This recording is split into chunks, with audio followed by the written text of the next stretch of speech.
First and foremost, I am a GB News fan, and I was before I was working here. Just love the fact that we're asking the questions that a lot of establishment media won't ask. With a bit of a twist, we not only want to inform you, but we want to keep you entertained. It's worth the drive because you get in and the team's all ready and waiting, they're itching to go, and it's a proper little family. GB News is the people's channel. It's the audience that makes the programme sing. We're giving our viewers and our listeners a voice. I see the thousands of your letters, tweets, emails, you name it, coming in. Britain is broken. How on earth did we get into this mess? But more importantly, how do we get out of it? The establishment had their chance. Now we're here to represent you. It's time for something different. It's time for GB News. I'm very patriotic. I believe in Britain. Our best days lie ahead. Britain's watching. Britain's watching. Join us here on GB News. The people's channel. Britain's news channel.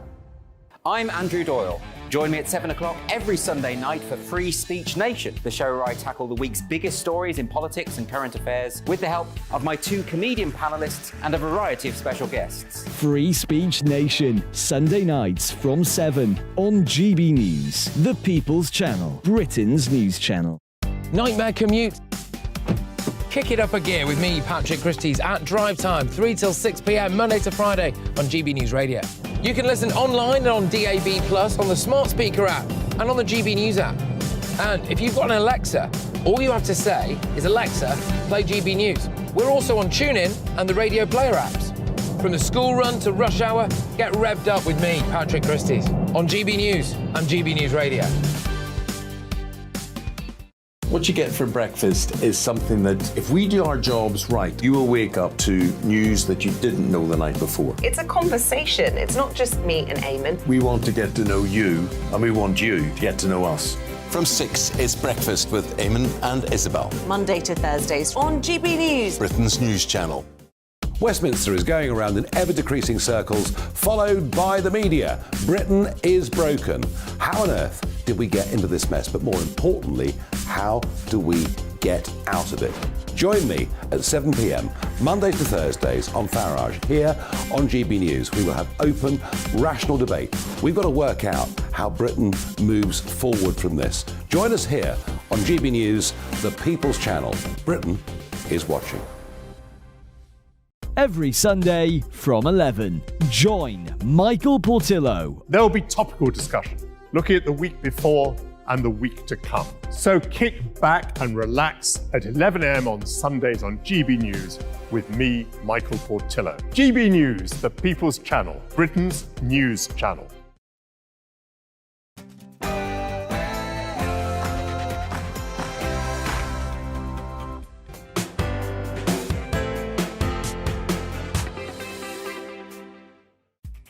Hello and welcome to GB News Sunday. Thank you for joining us this glorious summer lunchtime. I'm Emily Carver, and for the next 2 hours I'll be keeping you company on TV, online and radio. So coming up this hour, is it curtains for Putin, or is the situation in Russia more unstable than ever? The Wagner group have halted their advance on Moscow, struck a deal with Putin. The head of the group is to leave Russia for Belarus.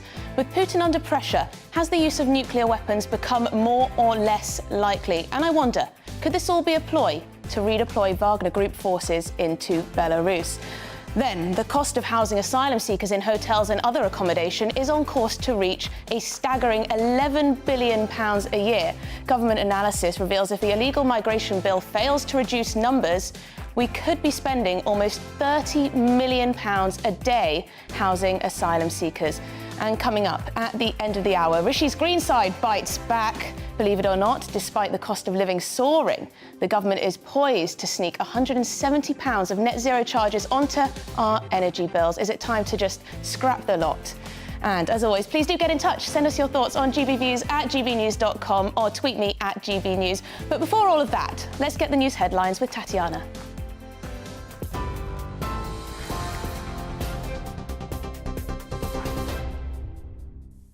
Emily, thank you very much and good afternoon. This is the latest from the GB Newsroom. Russia's president says he has every confidence in his troops who are on the front line in their continued war in Ukraine.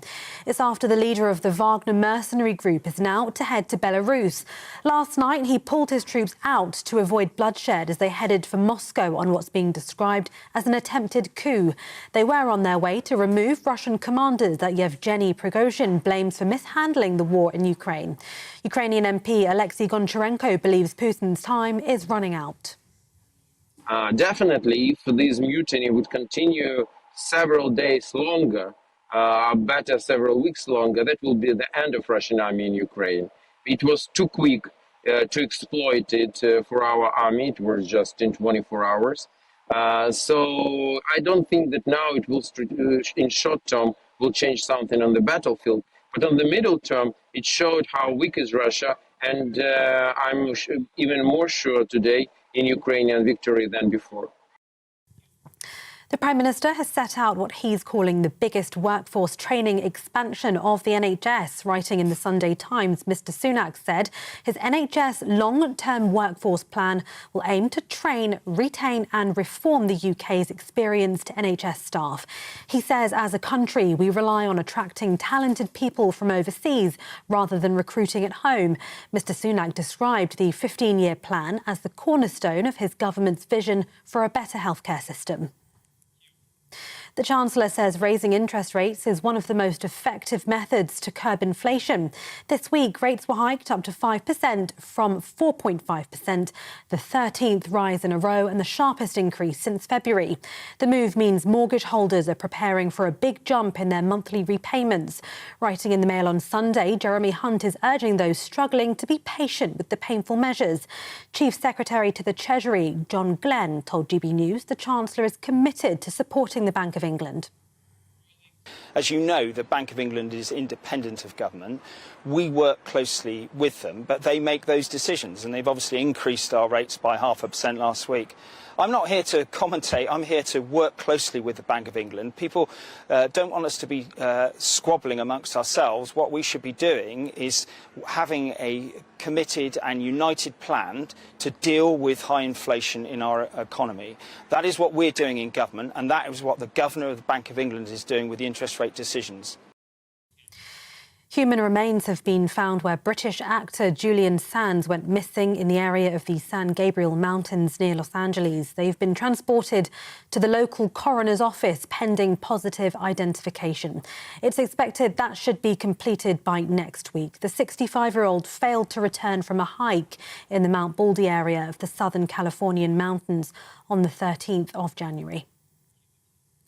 All state secondary schools in England are now equipped with a defibrillator. The government says secondary schools received priority because the risk of cardiac arrest increases with age. The Department for Health says the device will also be rolled out in primary and special schools, due to be completed by the end of the summer term.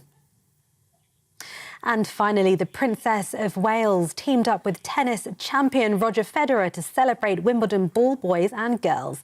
Kate joined the 8-time Wimbledon champion and watched a training session where youngsters were hoping to impress selectors and bag one of the 250 spots for the tournament that starts next week. The Princess, who's the club's patron, has praised their hard work, describing them as amazingly professional. You're with GB News. We'll bring you more news as it happens. Now it's back to Emily.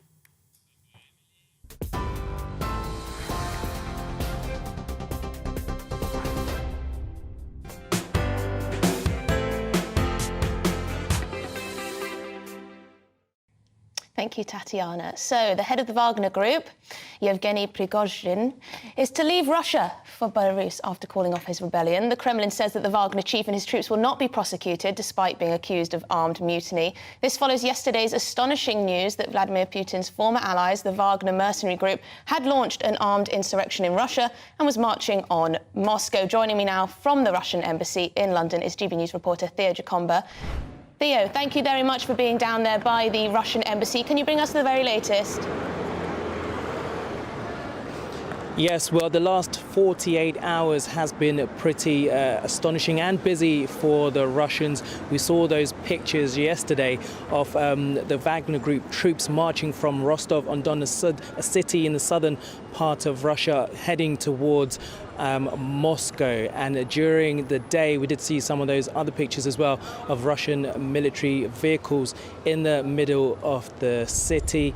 And of course, internet access was restricted to some people. And we assumed at the time, many watching this, that something might happen in the late afternoon and into the evening. But what subsequently happened is that Yevgeny Prigozhin, the leader of the Wagner Group, put a message on Telegraph saying that his troops will be pulling back. Now, the deal itself, he had a conversation with the Belarus president, Alexander, and also he had a conversation with the Kremlin. It's not quite clear what the deal is, but we do understand that he'll be able to go to Belarus and that his troops will not be punished. Now, Yevgeny Prigozhin has been at the top of this organization for some years. What would this mean to his image if he goes to Belarus? Will some of his troops go there with him? We do understand that some of them will be staying in Russia to work alongside the military. But for President Putin, it's the first time he's been challenged in this way, particularly in a public way. What would this mean to his image? He's been at the helm of politics in Russia for over 2 decades, and there are questions what this means on Russia's invasion on Ukraine as well. So plenty to see what's going to happen in the next few days. He's done an interview with state television, as in President Putin, and he said that he's still confident that the country are able to continue to what he described as a special military operation in Ukraine. And we understand that he's going to be joining in with Security Council meetings this coming week. And of course, we've heard from the UK Prime Minister Rishi Sunak about this, saying that he's been speaking to allies and will continue to monitor this situation. We also understand that G7 foreign ministers have been in close conversation, those from Germany, France and the UK as well. So plenty of developments, but of course, what does this mean for Prigozhin and President Putin? That's what we'll be looking to see over the next few days and weeks. Thank you very much indeed, Theo Kuchakomba there, GB News national reporter outside the Russian embassy in London. So joining me now to discuss this further is former British Army Colonel Hamish de Bretton-Gordon. Hamish, thank you very much indeed for joining me this afternoon on the show. Now, I want to ask, there's been a lot of talk from commentators that this is the beginning of the end for Putin, that he has been weakened by this mutiny by the Wagner Group. Is it fair to say that this is the beginning of the end, or is that premature? Well, good afternoon. Well, let's hope it is. Very strange last 36 hours. You know, I can't believe that it was premeditated. But for the first time, as you've said in the build-up to this, you know, his decision-making has come into question. He's been made to look weak. And I think that is really important. Not only for the Russian people, who have been fed propaganda and rubbish ever since this special military operation started. I think they're now realizing what has been done in their name and the potential for the Russian military to be completely defeated in Ukraine. The second thing I think is very important is that those young Russian conscripts, and we're not talking about the Wagner mercenaries, who are tens of thousands of them sat in trenches, now realize that they're being led by complete donkeys, and hopefully they will vote with their feet. Now, the fact that Putin's had to do a deal with Prigozhin and Lukashenko, another tyrannical leader in Belarus, who knows what's part of the deal? There's rumors that Prigozhin has demanded that the defense minister Shoigu is sacked, and also the military commander Gerasimov are sacked. And I think if they go, that will be a really big move. But I think things have settled down a bit. The Ukrainians have been very quiet.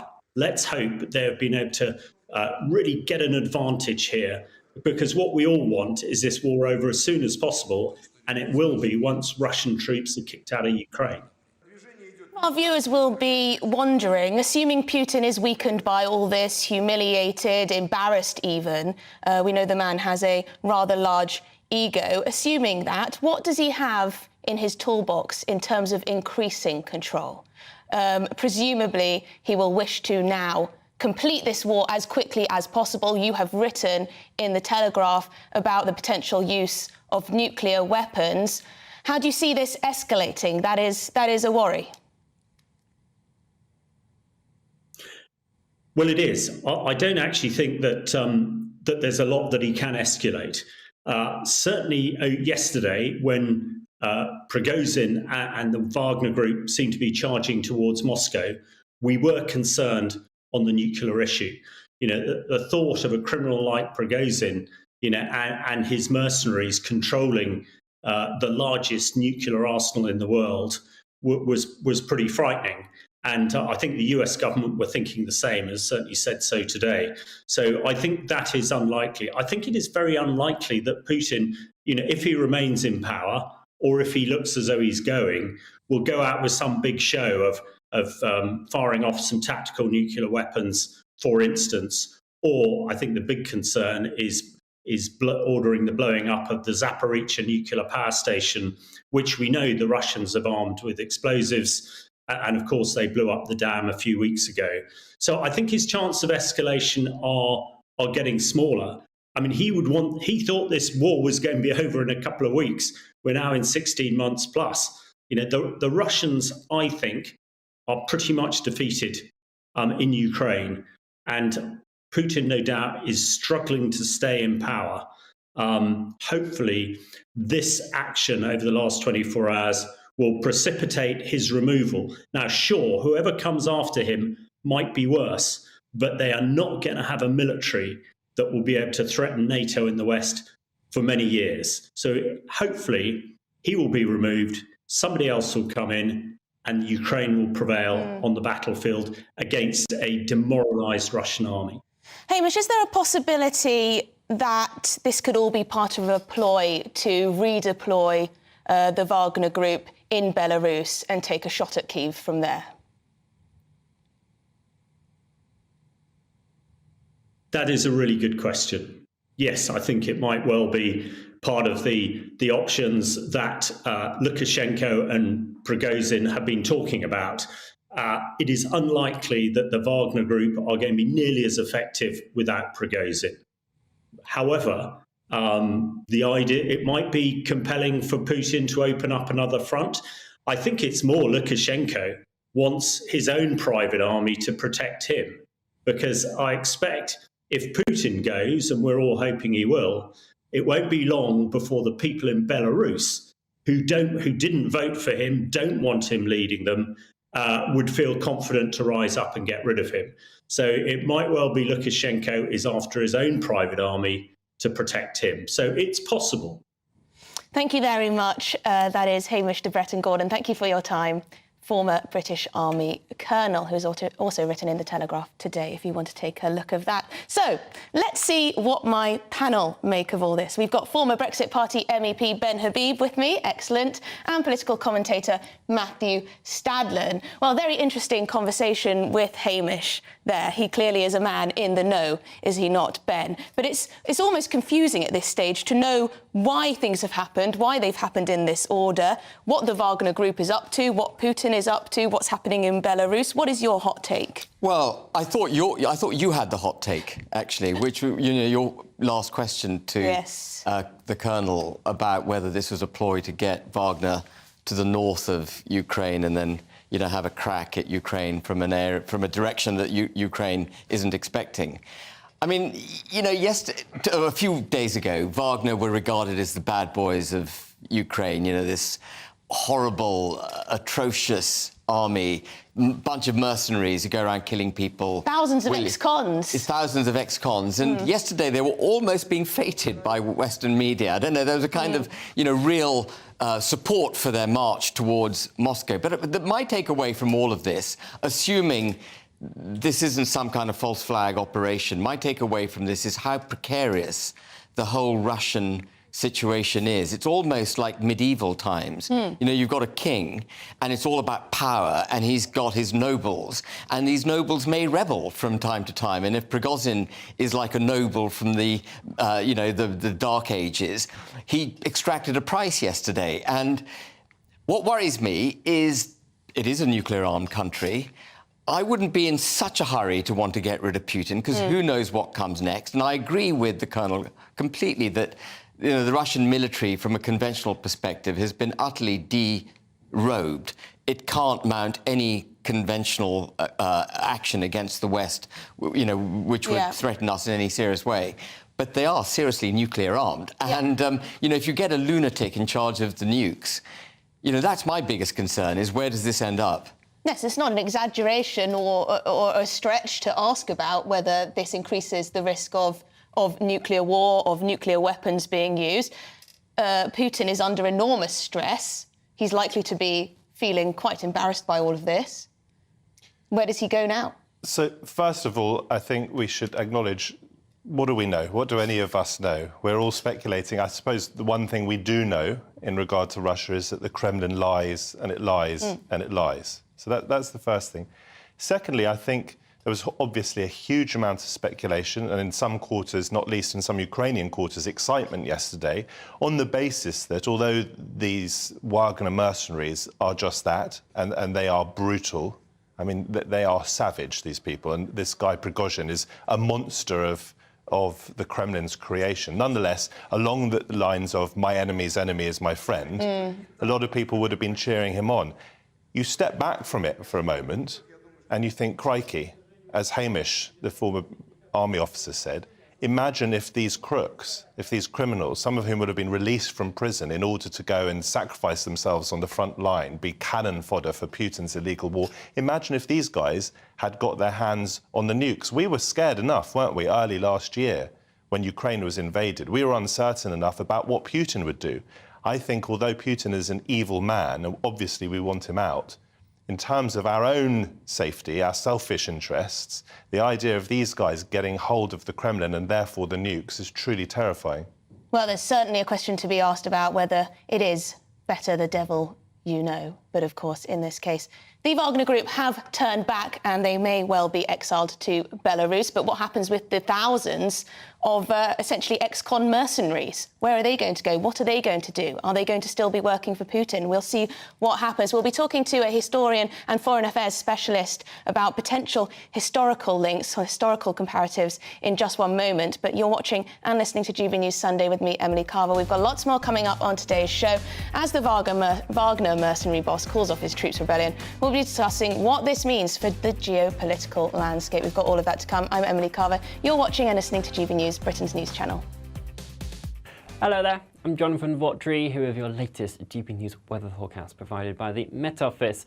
Heat and humidity really has been building over the past few days, but for the start of the new working week, there is a slight change on the way, because behind this cold front, our winds are shifting to more of a westerly direction, helping to feed in some slightly fresher, less humid air. But whilst the cold front is with us, there will be bringing some outbreaks of heavy rain, some thunderstorms possible for eastern England, eastern Scotland and parts of eastern Northern Ireland throughout this evening. Will eventually clear its way towards the northeast, but could be quite a damp night for Shetland. Drier elsewhere, a scattering of showers across the far northwest, but most of us will see some clear skies. With those fresher conditions in place, though, temperatures will be a notch lower than last night, so a bit more comfortable for sleeping around 12 to 14 degrees Celsius. Monday starts on a relatively fine note, a good amount of sunshine first thing. The showers, though, will bubble up into the afternoon. Some of those could be heavy across the northern half of the UK. Still the chance of a few thunderstorms in there. Across Wales into central southern areas of England, tending to stay drier, but noticeably fresher for all of us compared to Sunday. Highs generally between 19 22 degrees Celsius, still maybe the mid-20s across the far southeast. Some late evening sunshine as the showers generally fade their way off. The sunshine, though, a bit hazy in places, increasingly as this cloud builds its way in from the west. Quite a damp second half of the night for Northern Ireland, with this rain moving its way in. The humidity also just beginning to build up a touch once again. That rain then pushes its way into Scotland, Northern England and Wales for the start of Tuesday, but the far southeast and parts of the Northern Isles staying drier throughout the morning.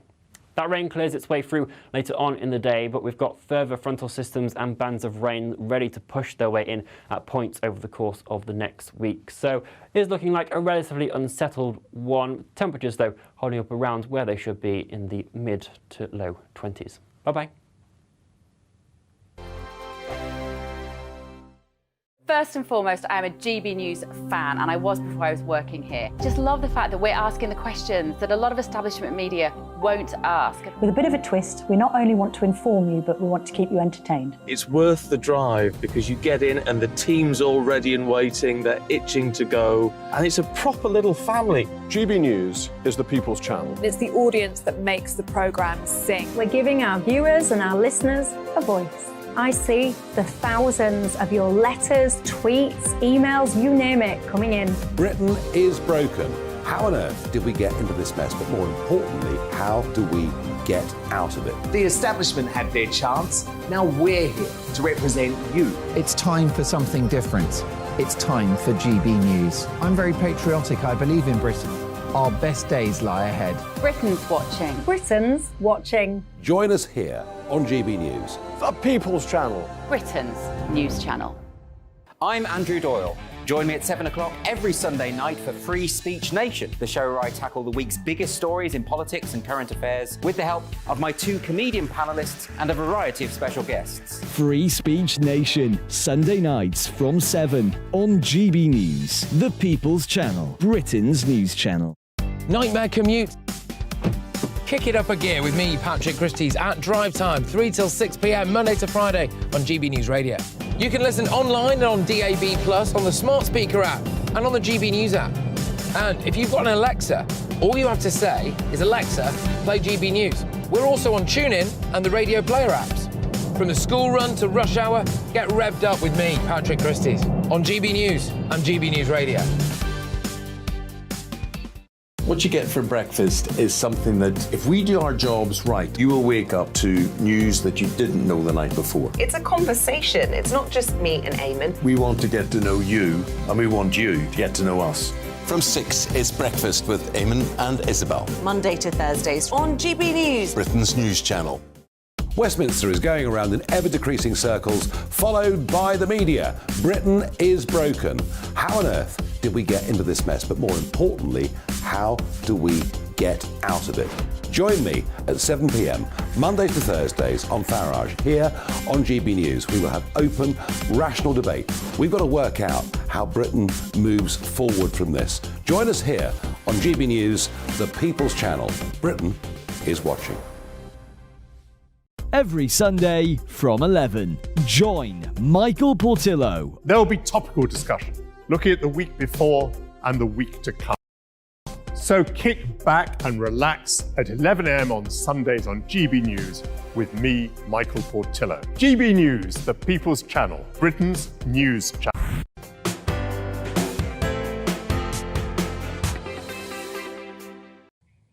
You've been getting in touch on our big topic of the day, the Wagner rebellion in Russia. Hillary says, I'm just wondering how long it's going to be before the leader of the Wagner group does a vanishing act, never to be seen again. I don't think he's going to survive. This Putin is too nervous about him. Very good point. Milo says, this is incredibly alarming. I don't see Putin in power at the end of the year. Well, we'll see. Campbell says, very dangerous development in an already volatile situation, in my opinion. Yes. Good assessment there. And Donald has written in, he says, with Wagner's leader going to Belarus, is this a big con by Putin and Wagner and Belarus President Lukashenko? Yes, there may always be more to this than meets the eye, but please do keep your views coming in. Subscribe to our YouTube channel and follow us on Twitter. We're at GB News. So we've been discussing all the very latest in Russia after Wagner Group boss Yevgeny Prigozhin called off his troops' rebellion. The Kremlin says that the group and its chief will not be persecuted, and that the leader of the Wagner Group is to leave Russia for Belarus. But what does this all mean for the geopolitical landscape? Joining me now to discuss this further is Executive Director at the Henry Jackson Society, Dr. Alan Mendoza. Thank you very much, Alan, for joining me this afternoon. To what extent has Putin been weakened by the events of the last 2 days? Well, I think he's undoubtedly been weakened. I mean, essentially, firstly, his whole rationale for the war has been publicly sort of told as a lie on television and on social media channels. So that can only be a weakness in his approach. Secondly, he's had a mutiny that took control of Russian military headquarters and then looked like it was heading up the road to Moscow with very limited sort of attempts to stop it. That could only have been construed as weakness on his part. And then we still don't know what's quite ended up happening. Yes, we've heard that sort of Wagner have now kind of disappeared and will be going to Belarus or will be sort of immersed in the Russian armed forces. But it's unclear sort of even into the short term what that actually means in practice. There's a lot of uncertainty as a result. An expert on global politics, foreign affairs. What does this mean in terms of the entirety of the world and the different powers competing? What does this mean for China, for example? Does the weakening of Putin mean a greater role for China and other regimes? Well, I'm not sure it leads to a greater role for China in terms of in this conflict. I think Putin's weakening is really to be looked at in terms of what it means for Russia right now. And for Russia, it shows that things are going very badly wrong in Ukraine. They're going very badly wrong in Russia itself. And it's less a question of others taking up the, if you like, the space that Putin took. It's more a question of really how stable is this regime into the medium term, and will we see a change of leadership soon that'll make a big difference to how Russia itself faces outwards, and that is what will have an impact then on other countries following. So what does Putin do now? The man has been bruised, potentially humiliated by what has happened. What can he do? His goal will be to quickly end this war as possible. What can he do to escalate matters? Will he escalate matters? Does he have control over his own military? What happens next? Well, I think he's got control over his own military. I mean, don't forget this was a mercenary force that was essentially an adjunct to the military force that he lost control over. And when you invite mercenaries in, you must always assume that at some point the mercenaries may decide to try and sack Rome rather than go and sack the barbarians. So there was always that aspect. But what he really needs to do now is to, I suppose, send a message. You've got to remember Russia is essentially a criminal mafia state. The Godfather's authority has been challenged. It's sort of been the challenge has been sort of seen off accidentally. I wouldn't be surprised if either Prigozhin now has to go and prove himself in some way that he's loyal, i.e., if he does end up in Belarus, that he menaces Ukraine from the north and does something for Putin to show he's coming back, or frankly, we might end up with his corpse appearing very shortly, because that's the other way the Godfather can show he's restored control over this situation. I don't think it makes any difference, particularly on the battlefield right now. The counteroffensive isn't, leading to a massive sort of push through the Russian lines at the moment. So he can hold that firm in Ukraine itself. And it's really a question of how he reasserts, I suppose, internally his authority that now matters. Very much for talking us through that. Dr. Alan Mendoza, Executive Director at the Henry Jackson Society. Thank you very much indeed for your time this afternoon. So we'll be coming back to that in just one moment. You are watching and listening to GB News Sunday with me, Emily Carver. Please do keep your views coming in. What do you make of the current situation in Russia? We've got lots more coming up on today's show too. Prime Minister Rishi Sunak is to hit households with £170 in terms of a net zero green levy. Is this a sly attempt from the Prime Minister to shift costs onto consumers for his net zero plans? But first, before all that, it's the news with Tatiana Sanchez.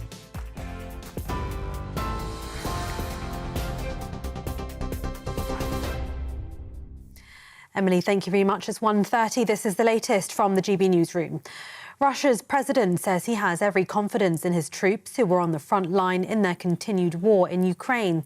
It's after the leader of the Wagner mercenary group is now to head to Belarus. Last night, he pulled his troops out to avoid bloodshed as they headed for Moscow on what's being described as an attempted coup. They were on their way to remove Russian commanders that Yevgeny Prigozhin blames for mishandling the war in Ukraine. Ukrainian MP Alexei Goncharenko believes Putin's time is running out. Definitely, if this mutiny would continue several days longer, better several weeks longer, that will be the end of Russian army in Ukraine. It was too quick to exploit it for our army. It was just in 24 hours. So I don't think that now it will, in short term, will change something on the battlefield. But on the middle term, it showed how weak is Russia, and I'm even more sure today in Ukrainian victory than before. The Chancellor says raising interest rates is one of the most effective methods to curb inflation. This week, rates were hiked up to 5% from 4.5%, the 13th rise in a row and the sharpest increase since February. Writing in the Mail on Sunday, Jeremy Hunt is urging those struggling to be patient with the painful measures. All state secondary schools in England are now equipped with a defibrillator. The government says secondary schools received priority because the risk of cardiac arrest increases with age. The Department for Health says the device will also be rolled out in primary and special schools, due to be completed by the end of the summer term. And the Princess of Wales teamed up with tennis champion Roger Federer to celebrate Wimbledon ball boys and girls. Kate joined the 8-time Wimbledon champion and watched a training session where youngsters were hoping to impress selectors and bag one of the 250 spots for the tournament that starts next week. The Princess has praised their hard work, describing them as amazingly professional. You can get more on all of those stories by visiting our website, gbnews.com.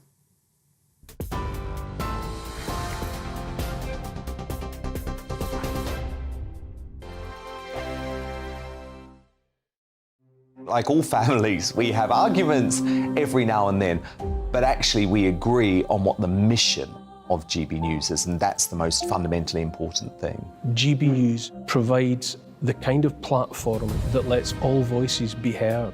We don't hold back. We're free to say what we really think. Just because some people who live in a tiny little Westminster bubble think that their particular story is important, that's not the most important story for me. And often they will be difficult stories, stories that you won't find on the establishment media. Because what people think in the north of England may be very different to what they're thinking in the home counties. We're going to carry on telling the world what life is really like for households up and down the UK. We love to be in your car, in your kitchen as you're having your breakfast. Whatever you're doing, you are part of the show. If it matters to you, it matters to us. Britain's watching. Britain's watching. Britain's watching.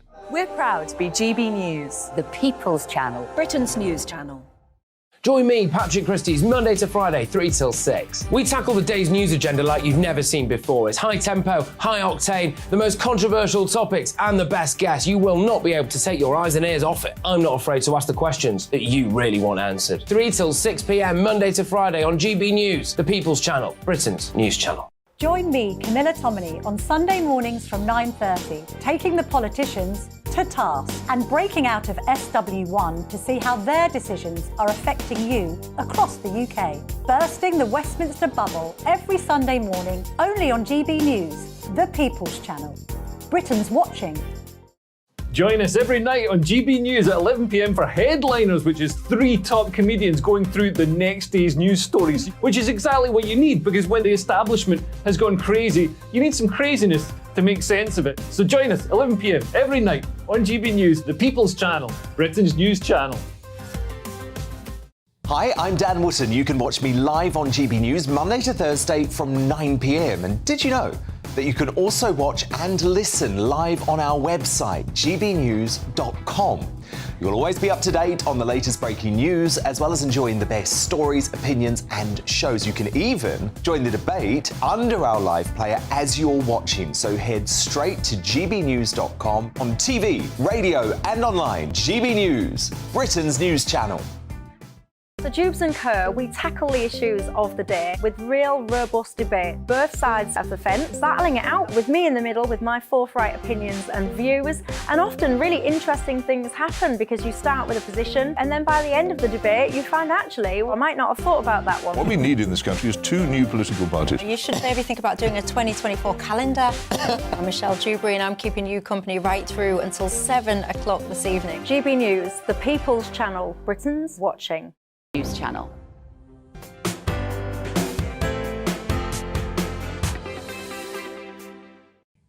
Welcome back to GB News Sunday with me, Emily Carver, on your TV, online and radio. Now, you've been getting in touch with me. I've got my inbox open here. You've been getting in touch on the Wagner Group rebellion.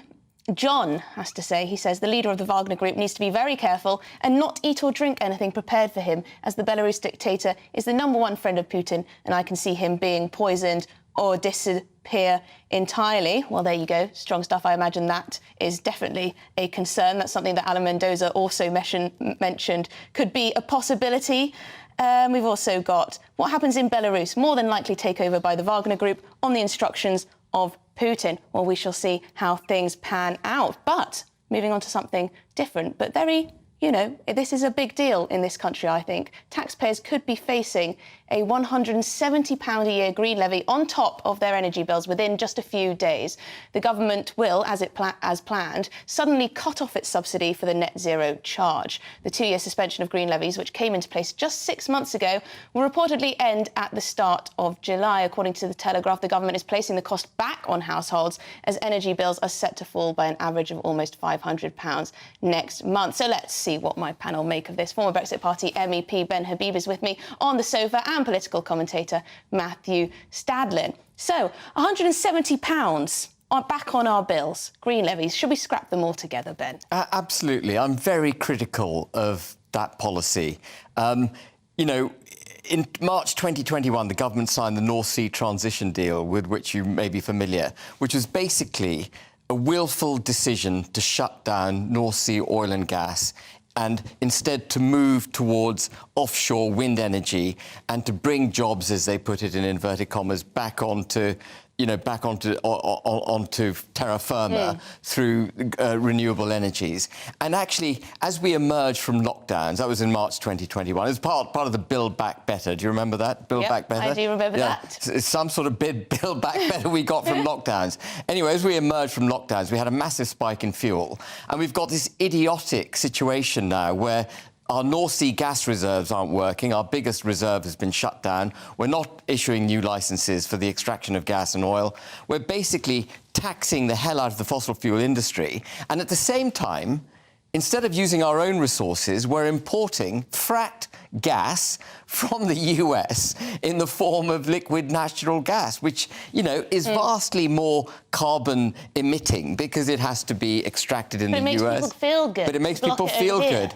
And then on top of that, isn't it? And the other thing that just one more thing before you go is people keep saying that, if you cut taxes, it's going to be inflationary. Well, here's a tax that's actually being imposed, and it's going to be inflationary. It'll show up in the inflation numbers as the cost of fuel going up. He's adding to the problem. That's what Rishi Sunak is doing. Well, there you go, Matthew. How can you argue with that? Well, I hope quite convincingly.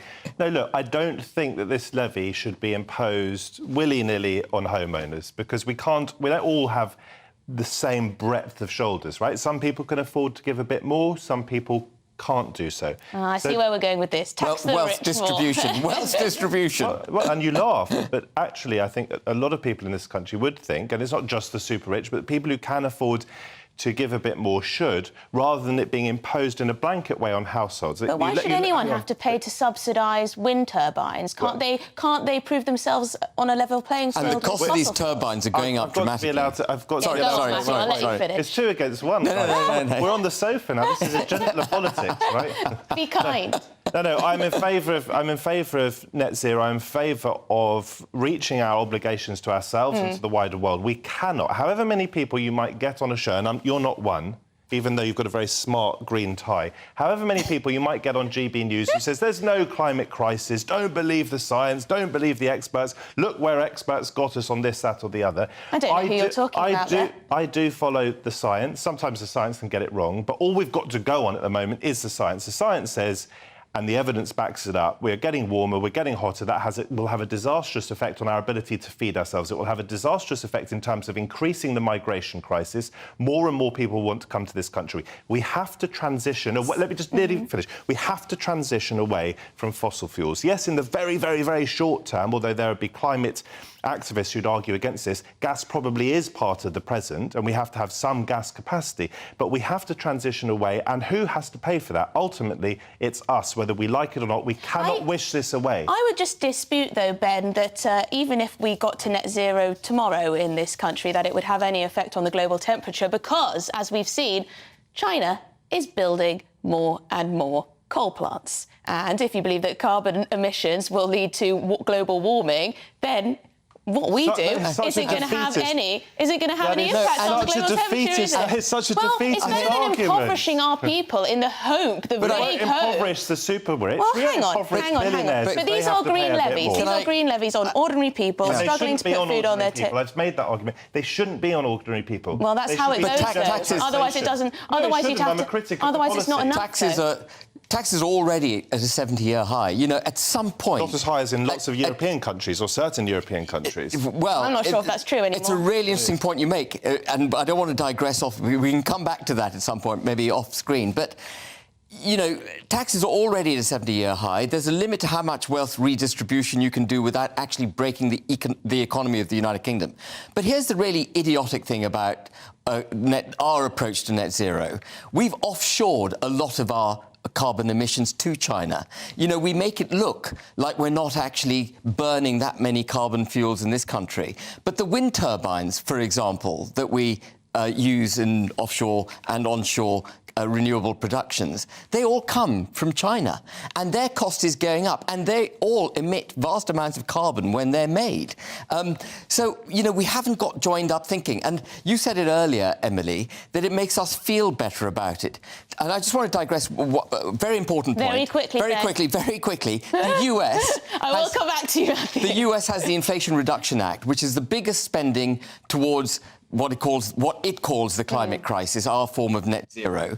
And it's doing that, however, $369 billion spend. It's doing that from a position of utter strength. It can do it because it is carbon fossil fuel independent. It's the biggest producer of oil in the world. It's the biggest producer of gas in the world. So they can take the green agenda and they can do it from a position of strength. We, on the other hand, have cut off North Sea, cut off our legs, and now we're transitioning. What we should have done was make sure that we're fossil fuel independent, capable of sustaining our needs and those of the working and middle classes, about whom you're rightly concerned, as we develop the technology like the US is to come in and pick it up. Well, this is the thing. I don't think there's anyone, Matthew, who doesn't want us to transition to greener technologies. There are plenty of people. I don't think so, because the oil and gas companies themselves are investing billions into new, greener ways of, you know, making energy, essentially, producing energy. We haven't entirely cut off North Sea oil. In fact, there's a huge hullabaloo about new licences being granted, as far as I understand it. And Starmer said there wouldn't be a single licence if he gets elected. Just to deal very quickly with the China point, that is defeatist and it is reductionist. Yes, of course, this isn't about making ourselves feel better. Matthew? It is not about making ourselves feel better. We have to have ruthless, strong, good policies. It's not saying, oh, we can be better than China, but it is also about leadership. How can we put pressure? How can Rishi Sunak or Keir Starmer put pressure on China and so forth if we are not taking a lead? No, I'm worried that they don't have that much influence. The more we move towards a green blueprint, I think we will become a stronger, more robust economy. Ultimately, we will become more independent. We have to move in the right direction. We transition pretty effectively in the end away from coal, not without a lot of pain, not without a lot of pain for the miners. We have to keep going because, as I said, while it isn't about making ourselves feel better, this is not about virtue signalling, I agree. At the same time, as I say, you cannot wish away the reality. But I think Keir Starmer we've got to move on to our next topic, which I'm sure will be just as punchy and perhaps is another case of waste of taxpayers' money, perhaps. Migrant hotel costs could soar to £11 billion a year if the small boats bill fails. That's the illegal migration bill. Government analysis suggests this is due to the rising number of arrivals adding to the growing backlog. According to the Home Office figures, thousands of Albanian asylum seekers who cross the English Channel in small boats are also absconding from hotels. So we're paying for hotel accommodation. Then people are abandoning those hotels, presumably to work in the black market or to meet friends that they already have over here. Just over 6,000 asylum claims were withdrawn between January and March. Senior Home Office sources say the government has since lost track of most of the withdrawal applicants, as many disappeared from their accommodation or did not turn up for interviews. Well, there was a lot there. There was a lot there to go through there. There was a lot to take in there in that introduction. But I think this startling analysis from the government itself, that hotel... I shall start with you, Matthew. 11 billion a year on migrant hotel costs. It is extraordinary at a time when people are, choosing how to feed their families and finding it extremely difficult to balance all of their expenses, inflation still high. How on earth can anyone justify this cost? The question is, what is the alternative? What do we do? There are 11 million of us at the moment who are struggling to pay our bills, right? And that is something we should have a razor-sharp focus on. And we don't, because we get distracted by culture wars, we get distracted by hate, we just get distracted by all sorts of things, because it's easier to talk about. Hey, we can think about more than one thing at a time, thank you very much. Do you know, funny enough, they're all joined. A lot of media coverage does focus on those things. If you look at tabloids, if you look sometimes at the Telegraph and so forth, because it's clickbait. We have to have serious, responsible conversations about how we drive inflation down. Is the government, is the Bank of England doing well enough? When mortgage rates go up to try to bring inflation down, but hang on, what about the migrant hotels? Coming, but inflation stays high, then people are getting hit doubly. As far as the migrant hotels, because people are constantly being rammed full of anti-migrant, anti-asylum seeker rhetoric, a lot of it which is hateful, and some of it which is underpinned, in my view, by tacit racism, the result is that people feel very, very angry about this. And I get some of it, because people are really struggling. So to see people coming in from overseas and getting some sort of help can be infuriating. But just remember this, first of all, it's not much of a life to be stuck in a hotel room, unable to work. It's not much of a life being on £7 a week or whatever. And we do, like it or not, just as we have responsibilities to the climate crisis, though it can be painful, we have responsibilities to other human beings who are in desperate positions. Do I think we should have open borders? No. I think that we should get a control of what's going on in the Channel? Yes. But once people get here, we have to treat them humanely. Ben, you know, it winds me up when people say, I think it's a bit lazy, to be honest, Matthew, but Ben, when people say, oh, it's just the tabloids whipping up hate, you know, people wouldn't care so much about the levels of immigration or well, our porous borders, essentially, or the money we're spending on these hotels if it wasn't whipped up so much by media who are hostile. I actually think that British people know when something doesn't look right when it is not fair. And they do see that our, well, you could say our tolerance, our system, whatever, is being taken advantage of. I mean, this is not just optics. This is serious cost to the exchequer. You know, we're talking about, at the moment, government figures suggest that it's costing us $2.5 billion a year.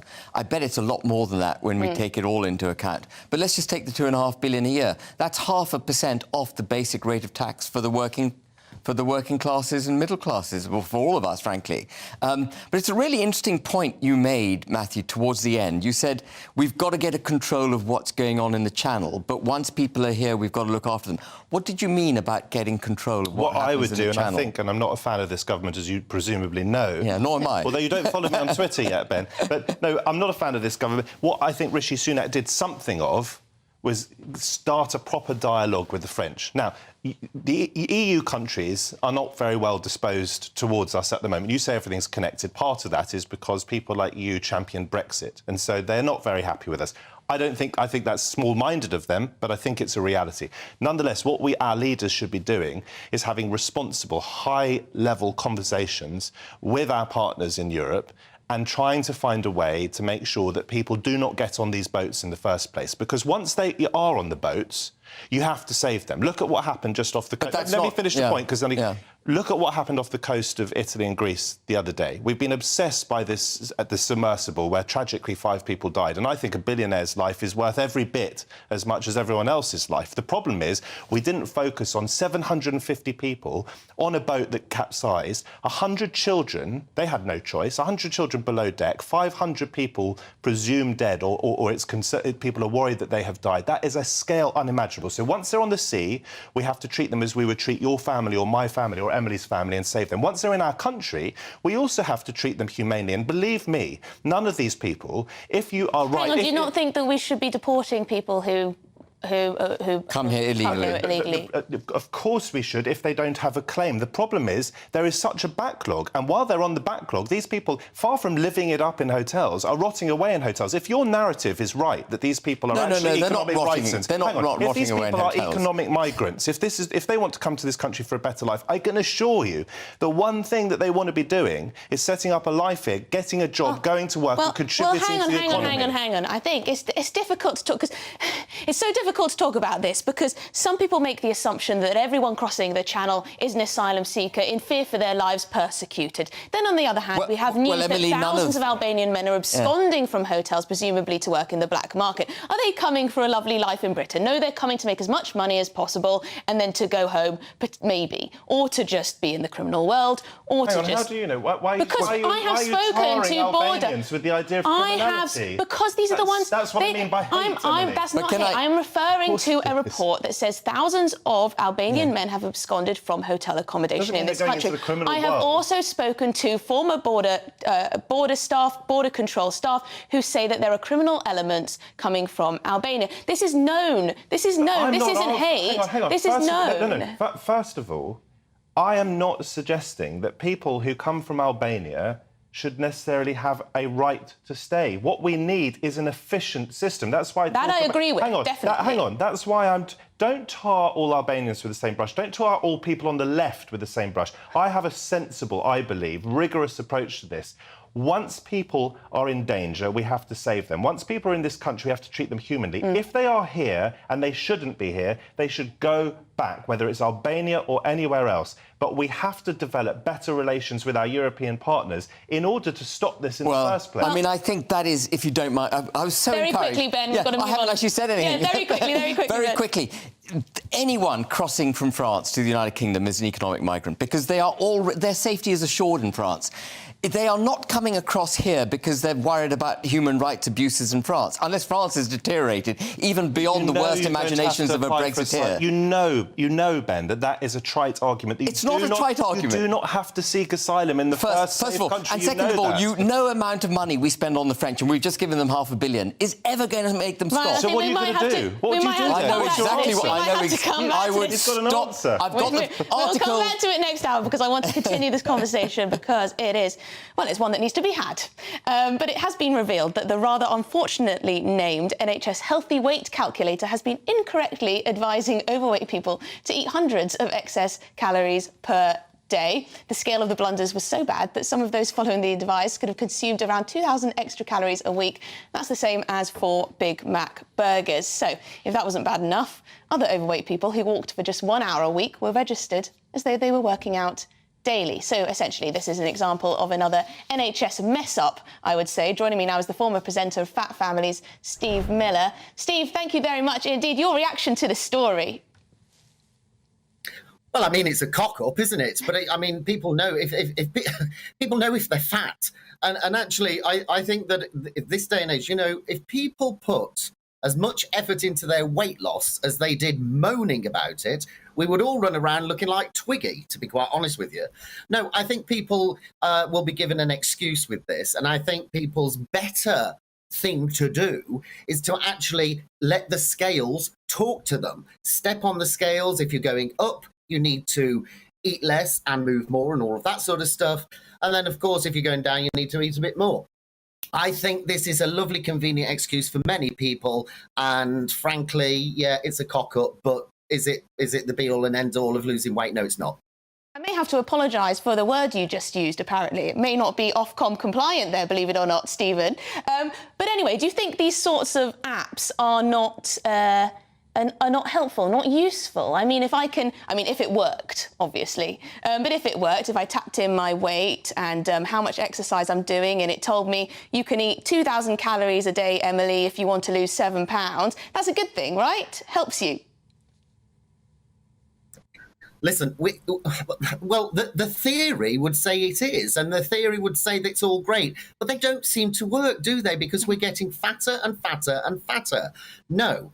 The one thing to do is let the scales talk to you.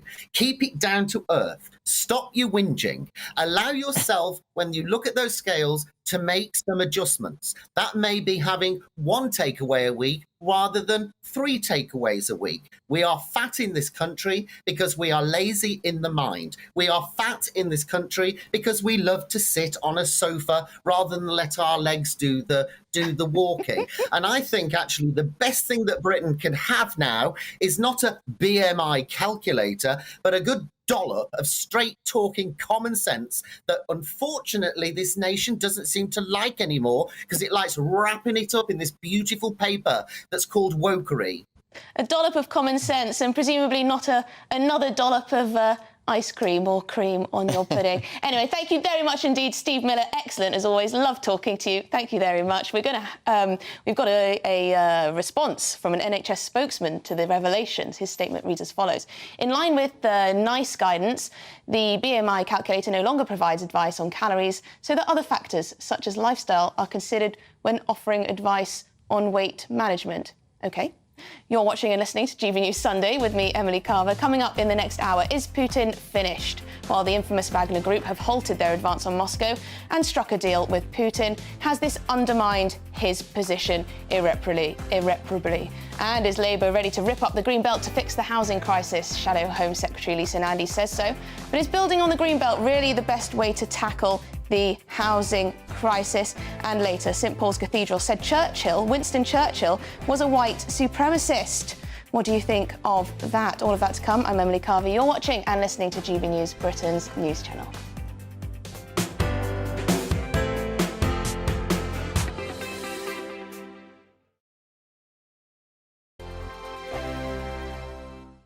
I joined GB News because I was sick and tired of not hearing my views being represented, not just mine, but so many people that I knew and spoke to. I just couldn't get my voice out there. I couldn't say anything. I couldn't do anything. Whatever the narrative was, I kind of had to follow it. GB News is there to provide a voice for those who have been ignored by the establishment media. We think different things, we've got a different style. GB News is here to be optimistic and positive about the future. It's real kind of dynamic and flowing, with the audience very much at the heart of it, like a big family. Here at GB News, we talk about the things that matter to you. Hearing the voices from right across our towns and cities, especially our towns. All sides of the argument represented with a heavy dose of opinion. We're on a mission here to make a difference. And the GB News family really is here for you, and whatever time of day you can watch or listen. Britain's watching. Britain's watching. We're proud to be GB News, The People's Channel. Britain's news channel. Monday to Thursday, 9 p.m. till 11 p.m. Join me, Dan Wootton. I'll bring you the sharpest takes and hottest debates. Do you not believe in prison? I don't believe in prisons. I'm completely stunned. I guarantee you there'll be no spin, no bias, no censorship. I actually was personally quite offended by it. And no reason to go to bed. So I guess they've always been quite woke. That's Dan Wootton tonight on TV, radio and online. Monday to Thursday from 9 p.m. till 11 p.m. on GB News. The People's Channel, Britain's news channel. You've probably seen politicians interviewed 1,000 times, but we do it differently. We find out who they really are, we don't shout, we chat, and hopefully we bring a bit of light, not just heat. Did you know Kate Moss? Apparently. Do you have a pair of jeans or a pair of jeans? No, of course I don't. What would I do with them? My friends are like, oh my God, what's she doing now? Join me every Sunday at 6 for Gloria Meets, only on GB News, the People's Channel, Britain's news channel. Weeknights on GB News from 6 p.m. You'll always get drama. Please stop, Michelle. I know, yeah. Please stop. Should I just shut up? Romance. You like me, I like you. There you go. There you are. Well, don't tell anybody. Adventure. Etc. That's the whole point. And action. Sergeant Reed, my superstar panel, they're already at it. They're fighting. It's going to be quite a show. Only on GB News. Britain's watching. In a world of dull and predictable radio and TV shows. Oh, hi. On Mark Dolan tonight, we've got big guests. We drill into the big stories of the day. The show adds up to a brilliant listening and viewing experience. Mark Dolan Tonight is the most entertaining current affairs show ever, and that's a fact. That's Mark Dolan Tonight, Friday, Saturday and Sunday from 9. Only on GB News, Britain's news channel.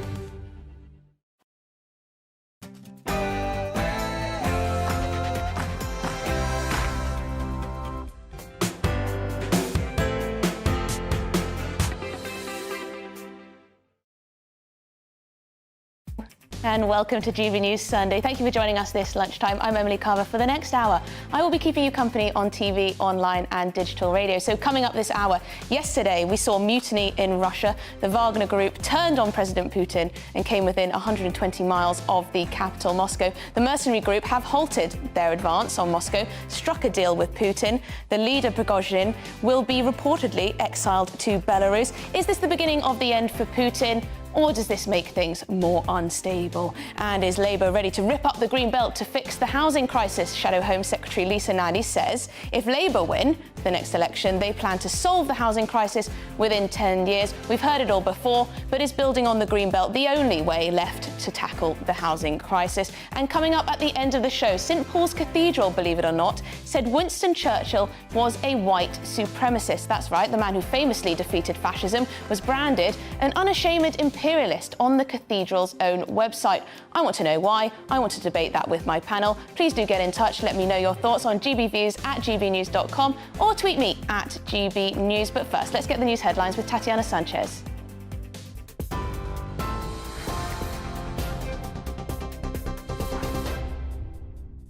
Emily, thank you very much and good afternoon. It's 1 minute past 2. This is the latest.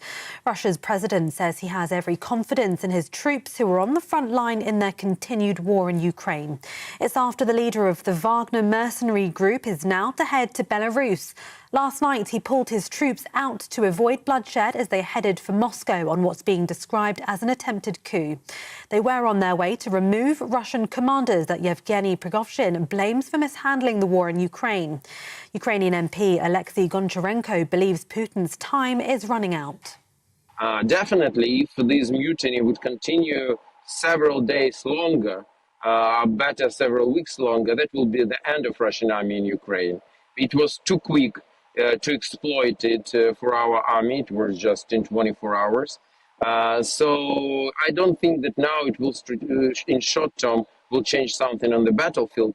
But on the middle term, it showed how weak is Russia. And I'm even more sure today in Ukrainian victory than before.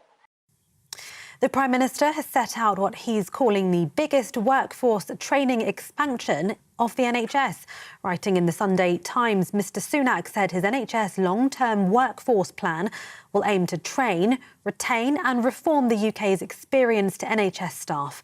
He says as a country, we rely on attracting talented people from overseas rather than recruiting at home. Mr Sunak described the 15-year plan as the cornerstone of his government's vision for a better healthcare system. The Chancellor says raising interest rates is one of the most effective methods to curb inflation.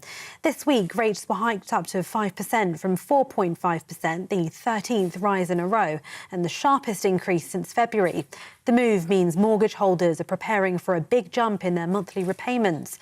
Writing in the Mail on Sunday, Jeremy Hunt is urging those struggling to be patient with the painful measures. Chief Secretary to the Treasury, John Glenn, told us the Chancellor is committed to supporting the Bank of England. As you know, the Bank of England is independent of government. We work closely with them, but they make those decisions, and they've obviously increased our rates by 0.5% last week. I'm not here to commentate, I'm here to work closely with the Bank of England. People don't want us to be squabbling amongst ourselves. What we should be doing is having a committed and united plan to deal with high inflation in our economy. That is what we're doing in government, and that is what the Governor of the Bank of England is doing with the interest rate decisions. Human remains have been found where British actor Julian Sands went missing in the area of the San Gabriel Mountains near Los Angeles. They've been transported to the local coroner's office pending positive identification. It's expected that should be completed next week. The 65-year-old failed to return from a hike in the Mount Baldy area of the Southern Californian mountains on the 13th of January. All state secondary schools in England are now equipped with a defibrillator. The government says secondary schools received priority because the risk of cardiac arrest increases with age. The Department for Health says the device will also be rolled out in primary and special schools, due to be completed by the end of the summer term. And finally, the final chance to see music legend Sir Elton John is fast approaching. The Rocket Man is hanging up his hat. His final show on home turf will be this evening at the Glastonbury Festival. The event's co-organiser has teased details of his Pyramid Stage show, saying he's been carving out a set that's going to be completely unique to the festival. Elton fans have been queuing up to see the legendary last performance. Turned up 3 hours after these guys. I was here at 7 a.m. I was third in the queue, and you can't miss Elton John. Last ever UK gig, Glastonbury. What a day. Look, I kind of kept the tickets initially but just for like Elton. So I figured like this is such a once in a lifetime chance that I can sleep any other day, but like front row Glastonbury last UK concert, that's probably going to be like a once in a lifetime chance.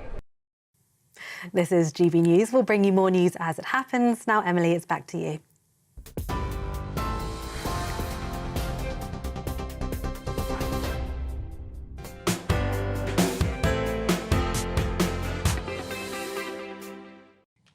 Thank you, Tatiana. So let's start off this hour with the extraordinary scenes that we witnessed in Russia. It emerged early yesterday morning that the Wagner Group had taken control of the southern city of Rostov-on-Don. The Russian president had made a televised address earlier on in the day, blasting the Wagner leader of betrayal and treason. They marched further towards the Russian capital, attacking an oil depot in the city of Voronezh, having been attacked by Russian helicopters on the way. The march then continued on to the capital, Moscow, roadblocks having to be formed outside the city, and the mayor declaring a counter-terror regime in place, with mounting speculation that they could genuinely reach the city. However, later on in the evening, it emerged that the head of the military group negotiated with Belarusian leader Alexander Lukashenko and agreed to stand down and leave Russia for Belarus. Well, let's start by crossing over to the Russian embassy and speaking with GB News reporter Theo Giacomba. Theo, thank you very much for being there outside the Russian embassy in this beautiful hot weather. Please bring us the very latest. Yes, well, it was a day of heightened military tension in Russia yesterday as troops of the Wagner Group made their way from Rostov-on-Don, a city in the southern part of Russia, towards Moscow. But as things escalated throughout the day, we saw some of those pictures of military vehicles within the cities in Rostov-on-Don, but also Russian military vehicles within Moscow. And there was some reports of interference when it comes to internet connection. Some people couldn't get access during the day. But there was that U-turn, which you saw later in the day, as Yevgeny Prigozhin, the leader of the Wagner mercenary group, saying his troops will be pulling back and won't be going to topple what was described yesterday as to the leaders of the Russian military group. But there are questions now turning towards what this means for the leader of the group. We understand he will be exiled to Belarus. There was a deal in which he had a conversation with the president of Belarus, Alexander Lukashenko, and the Kremlin. And this means that his troops won't be punished, and neither will he. But what does this actually mean in detail? That's something we're waiting to see over the next coming days. Experts seem to say that it will be unlikely for him to completely disappear into the night, considering the position that he's held.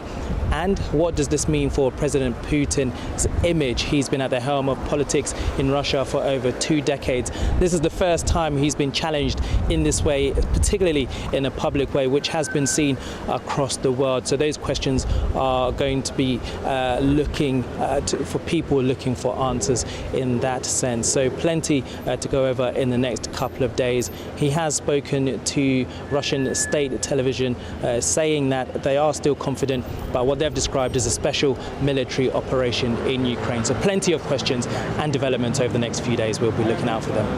Thank you very much indeed, Theo.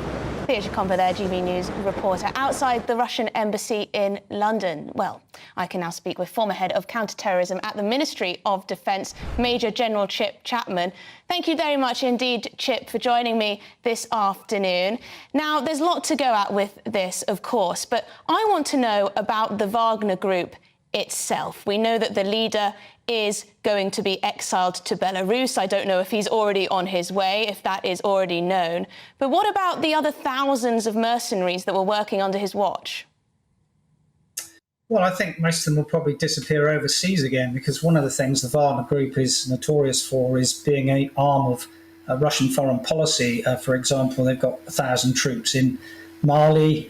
They pick up $11 million there a year, providing security and training to the Malian government. There was a worry when we went to Sudan recently, because the Wagner Group are operating there, exploiting the gold reserve. So it's wrong to say they're a private a military company which is discrete from the government. They are somewhere between the Russian MOD and one of the intelligence agencies in Russia. So they've never had independence. But one of the things which has gone wrong recently is there's been no unity of command in terms of them and the Russian Ministry of Defense and forces being used in a coherent manner in Ukraine. And it was those frustrations which boiled to the top with Prigozhin. So really, he wasn't initiating a coup. He really, I think, sought to do three things. Firstly, he wants to Shoigu and Gerasimov to be sacked. The second one was that he wanted the Wagner not to have to join contracts, which they're going to do on the 1st of July, and that seems to be in train now. And the third thing he wanted to do was he wanted to sack those guys so that they could prosecute the war more effectively with new leaders. He sees a need for a mobilized state, both in terms of manpower and from the industrial base. He suggested that they need to produce, for example, 19 million artillery rounds per year. That's way above the norms of what the Russian state provide on a yearly basis. Chip, could it be a possibility that the Wagner group is redeployed in Belarus to attack Kyiv on the southern border?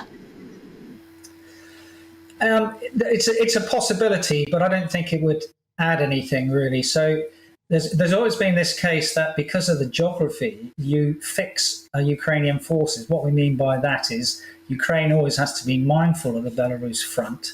But the problem with doing that is it's always Gerasimov and Shoigu who control the plans, resources and logistics. So unless you've got the logistic support to do that, then that would probably wither on the vine and fade away quite quickly. So I don't think that's a credible option.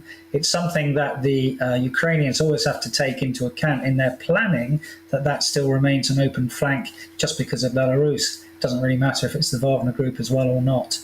And Chip, I'm sure you have more insight into President Putin's mindset and personality than I do. What will he be planning now? What might he be thinking now?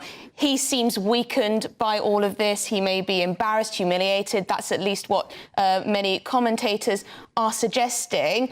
What will he do now? Will he be able to ramp things up in any way? Could it be that we're more at risk of nuclear weapons? What do you think? Well, Hitler was only in power for 12 years and Putin's really been there for 24 years. So in terms of his ability to consolidate power, crush dissent, hack people's minds, he's a quantum leap of his own in a sense. If there were people who were plotting alongside Prigozhin, either from the security agencies, the FSB or the GRU, or some of the army, what you would expect a guy to do who wants to maintain his authoritarian presence and power is to have a night of the long knives in the same way that Hitler did, for example, in 1934. So there could be a massive purge if he believes this to be something which threatens his authority. That is a real possibility, I think. But also what's interesting is yesterday, of course, he called Prigozhin a traitor who needed to be crushed. And yet 12 hours later, he was negotiating with him and he's given him a free pass to Belarus, apparently. Now, that actually could be used in our favour of the West and Ukraine. If he's going to negotiate with Prigozhin, if you put enough pressure on him with supplying weapons to Ukraine, including air power, then he could negotiate with us there, should they be successful. Now, in terms of nuclear weapons, we're still a long way from that. So although the weapons have been sent to Belarus, in terms of imminency, there is absolutely no possibility at the moment. It is extremely low, and you would look for a number of markers were that to rise, and none of those are there at the moment.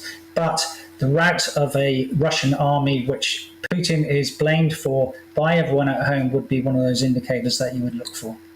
Thank you very much indeed, Defence Major General Chip Chapman. Thank you very much indeed. He was head of counter-terrorism at the Ministry of Defence. So let's see what my panel make of what we've just heard. Former Brexit Party MEP Ben Habib is still with me, and political commentator Matthew Stadlen. Well, there's a relief, Ben. No sight of any nuclear war for now. For now. I mean, you made a very good point, I think, in the first half of this show when you asked, what would this mean for China and other people? And I think to develop that point, you know, when confidence in a leader goes, it can go quite quickly. And if China sees Putin as a lame duck president, it may seek to exploit the position on the geopolitical stage. It may seek to, you know, push its own agenda forward in areas which it otherwise would have been a little shy of, for example, you know, down in the Southeast Asian basin. No, I mean, I think this is, assuming this isn't a false flag operation, assuming what we're seeing isn't completely contrived between Wagner Group and Putin.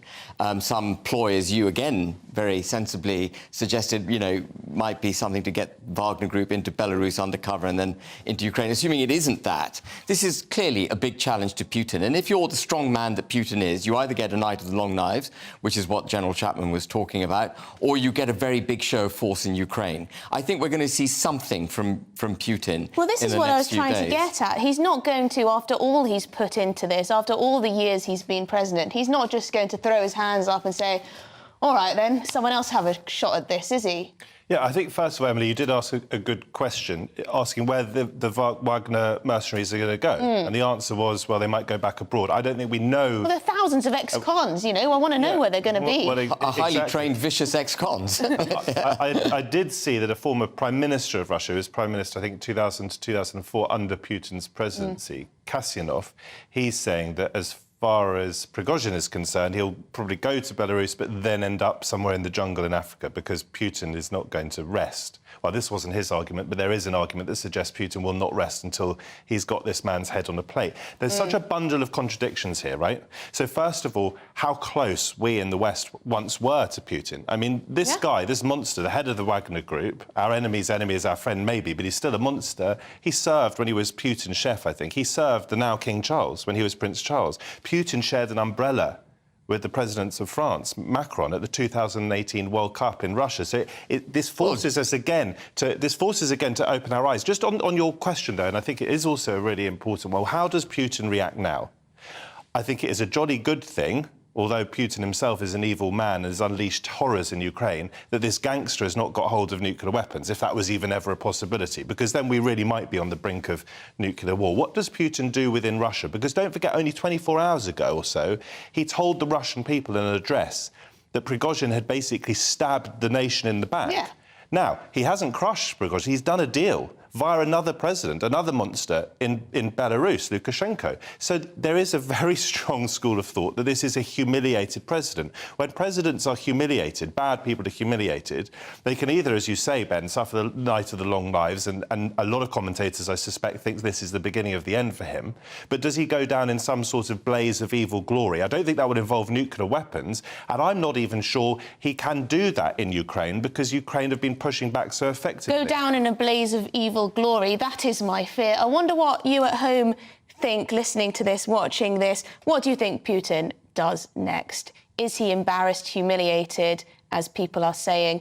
Is he perhaps going to be even more aggressive as a result of what's going on? Do you think there's some kind of master plan at play here? Let me know. Do get in touch. gbviews@gbnews.com. You're watching and listening to GB News Sunday with me, Emily Carver. Coming up after the break, we'll be discussing the Titan sub tragedy after 5 people were killed due to what was described as a catastrophic implosion. But why has the tragedy become the latest battlefield in the culture war? We've got all of that to come. I'm Emily Carver. You're watching and listening to GB News, Britain's news channel. Hello there, I'm Jonathan Vautry, here with your latest GB News weather forecast provided by the Met Office.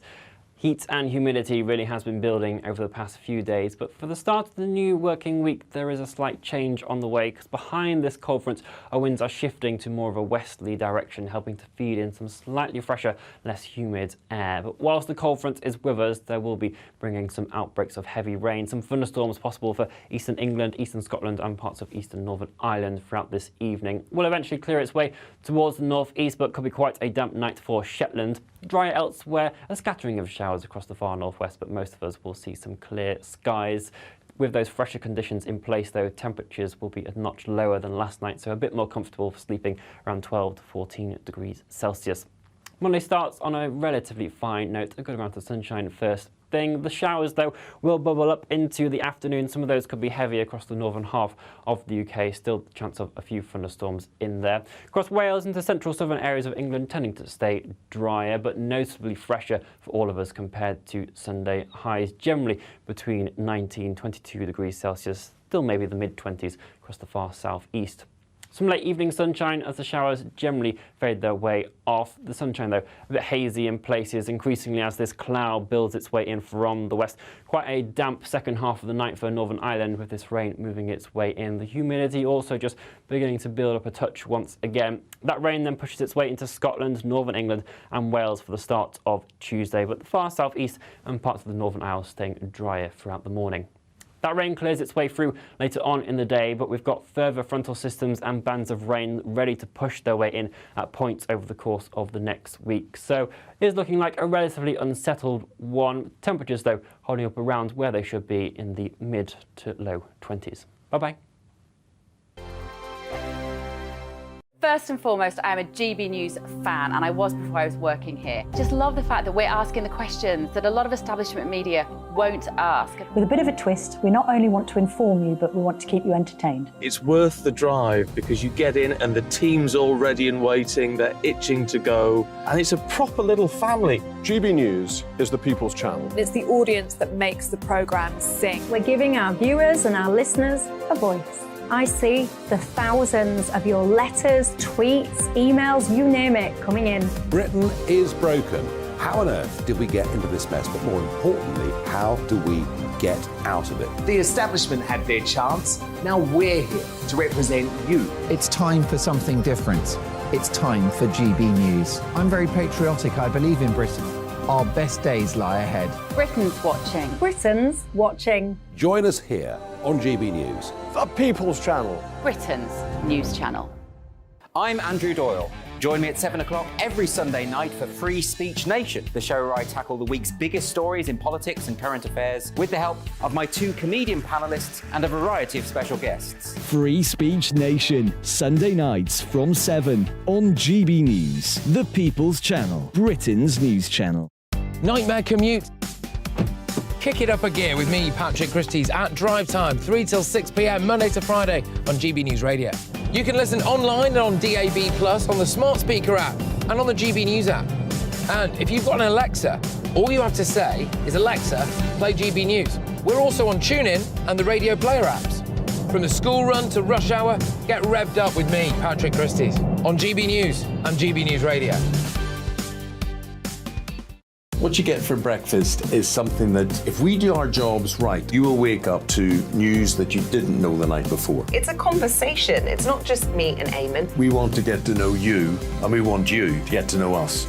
From 6, it's Breakfast with Eamon and Isabel. Monday to Thursdays on GB News, Britain's news channel. Westminster is going around in ever-decreasing circles, followed by the media. Britain is broken. How on earth did we get into this mess? But more importantly, how do we get out of it? Join me at 7 p.m, Mondays to Thursdays on Farage, here on GB News. We will have open, rational debate.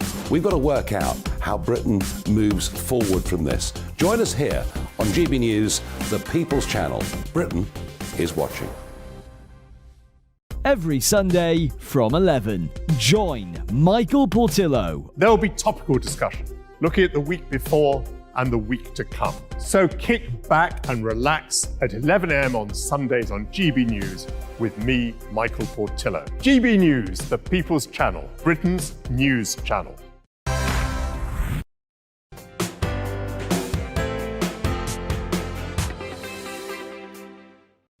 Welcome back. You're watching and listening to GB News Sunday with me, Emily Carver, on your TV, online and digital radio. So before the break, we were discussing the Wagner rebellion in Russia, and you've been getting in touch thick and fast.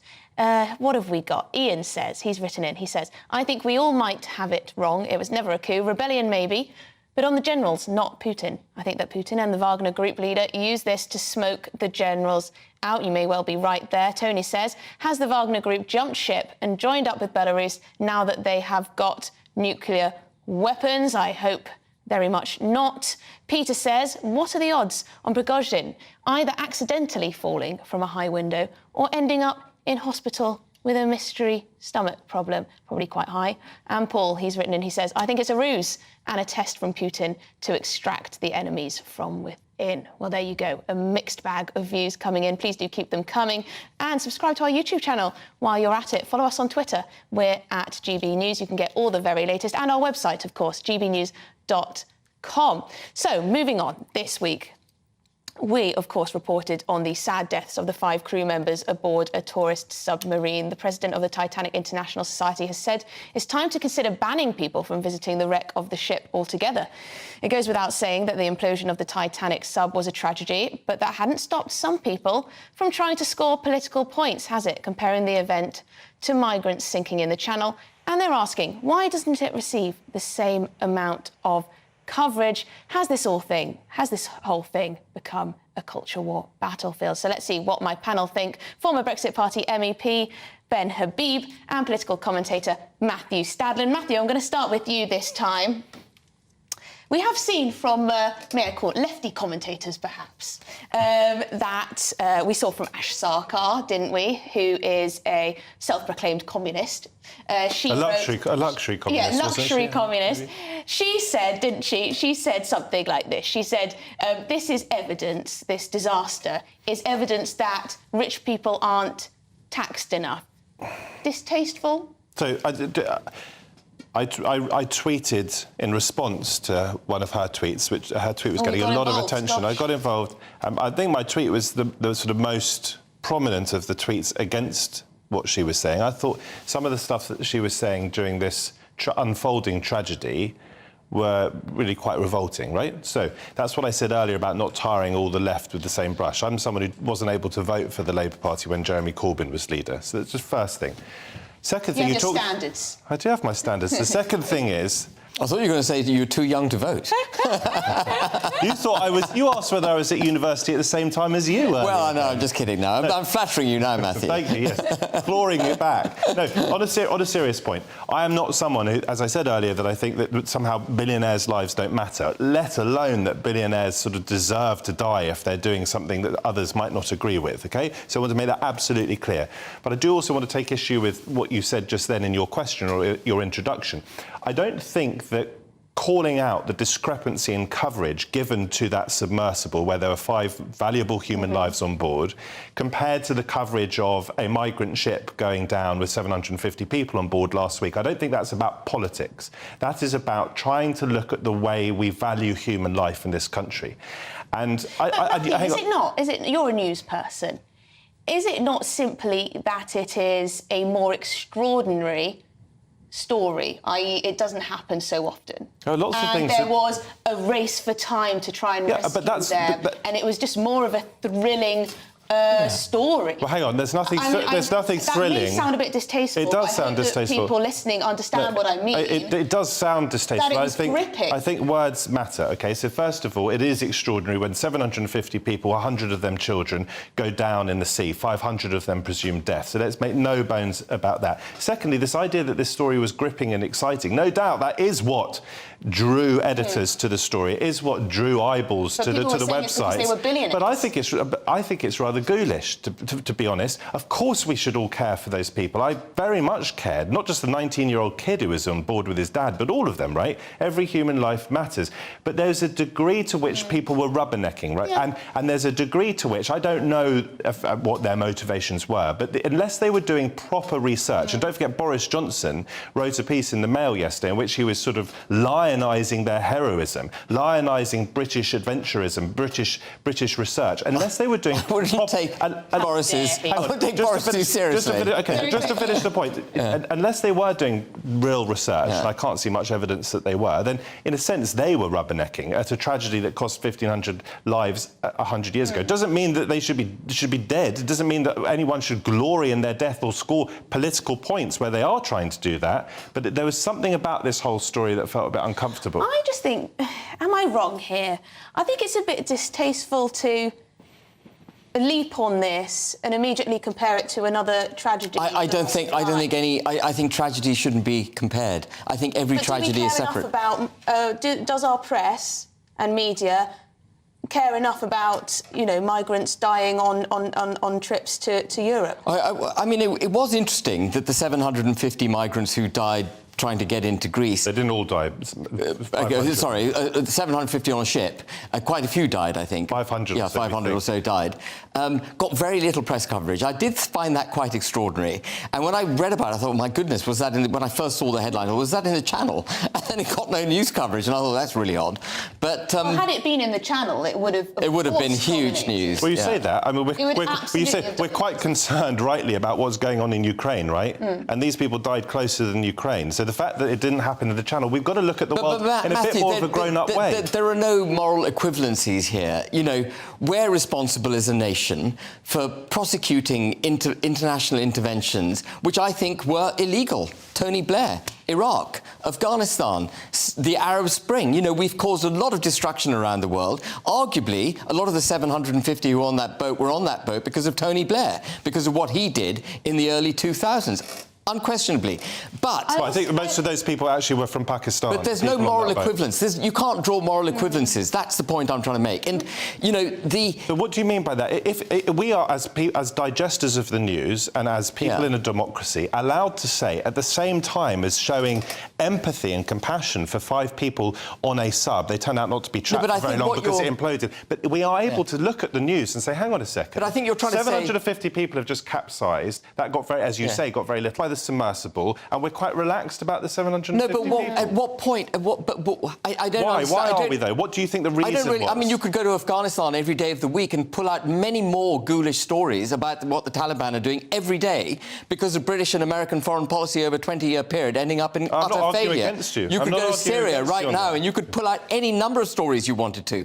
I think it's right that we gave the submersible coverage. I think it is right we did it. This was a really unusual set of circumstances, going to depths that even nuclear submarines can't get to. They go down to about 1,000 metres. This is at 3,800 metres, nearly 4 times the distance. I think it was the fascination. Something extraordinary. I think it was the fascination that probably meant that so many broadcasters and journalists focused on it. But I do accept your point, Matthew, there, that perhaps there was not enough interest in the horrors that happened with that particular boat of migrants and the people who died there. But please do let me know at home. Do you think we spent too much time talking about the submersible, talking about the Titan, and not enough time about the lives lost on the way to Greece? Please do let me know. You're watching and listening to GB News Sunday with me, Emily Carver. Coming up in just one moment, there has been outrage as legendary Sir Winston Churchill was described on St Paul's Cathedral's website for more than a year as a white supremacist. I'll be discussing this madness and much more with my expert panel in just one moment.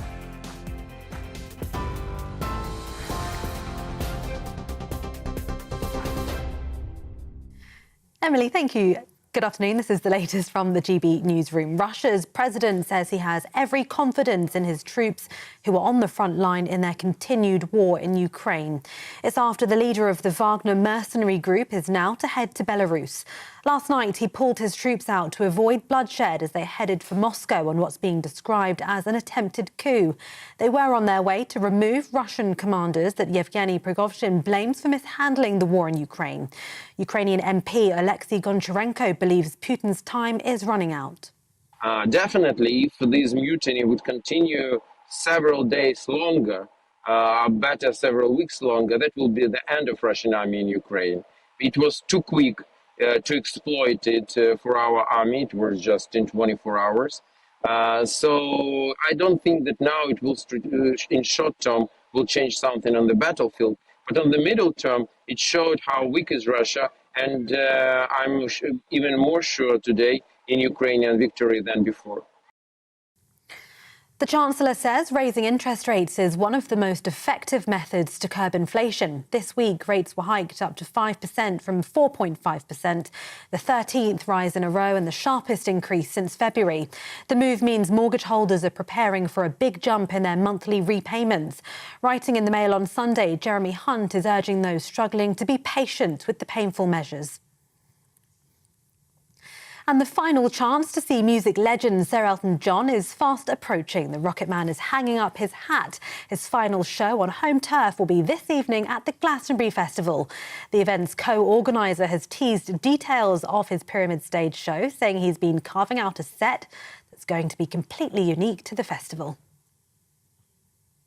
You can get more on all of those stories by visiting our website, gbnews.com.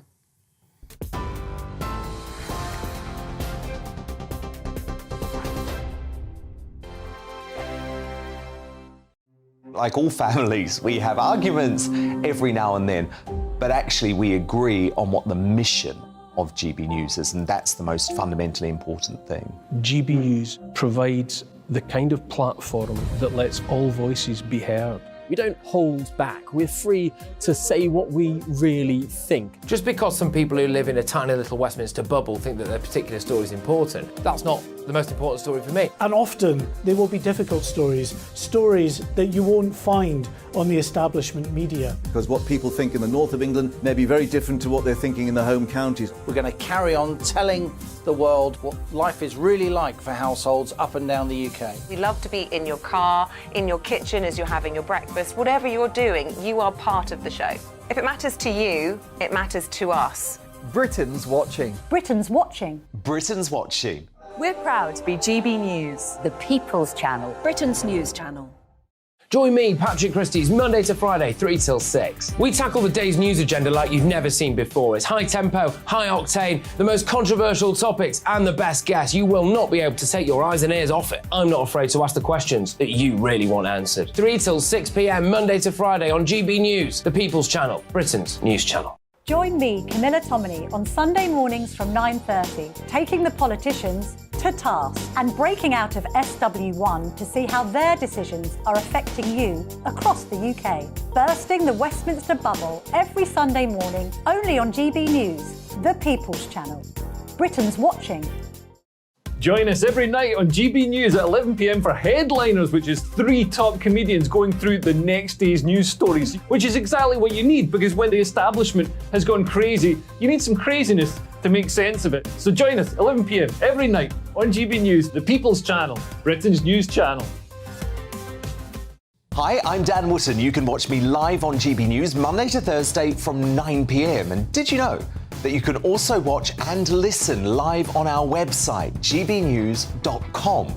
You'll always be up to date on the latest breaking news, as well as enjoying the best stories, opinions and shows. You can even join the debate under our live player as you're watching. So head straight to gbnews.com on TV, radio and online. GB News, Britain's news channel. So Jubes and Kerr, we tackle the issues of the day with real robust debate, both sides of the fence, battling it out with me in the middle with my forthright opinions and views. And often really interesting things happen because you start with a position and then by the end of the debate you find actually, well, I might not have thought about that one. What we need in this country is 2 new political parties. You should maybe think about doing a 2024 calendar. I'm Michelle Dewberry and I'm keeping you company right through until 7 o'clock this evening. GB News, the People's Channel, Britain's watching.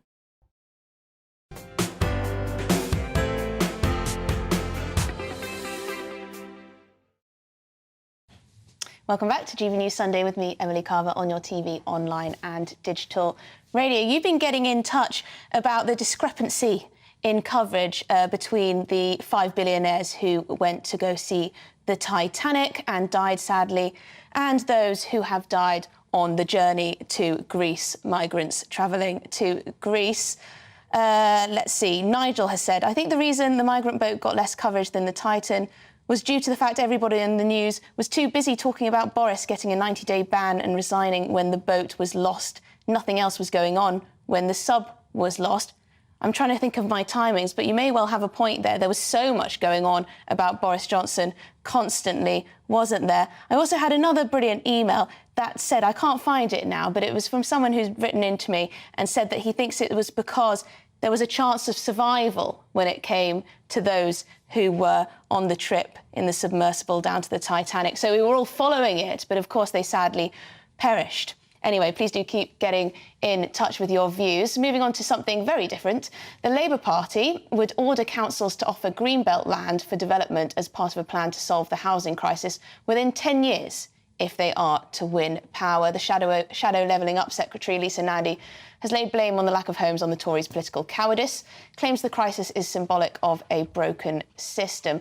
Let's see what my panel make of this. So it's quite interesting, Ben, isn't it? Because the Conservative government dropped housing targets, and now it seems like Labour are moving into that void as the party of home ownership, or at least they're trying to present themselves in that way.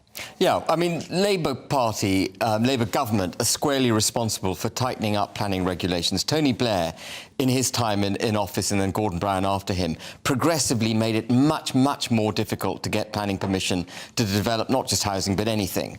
And one of the, if you want to increase the supply of any product, you have to make it easier to create that product.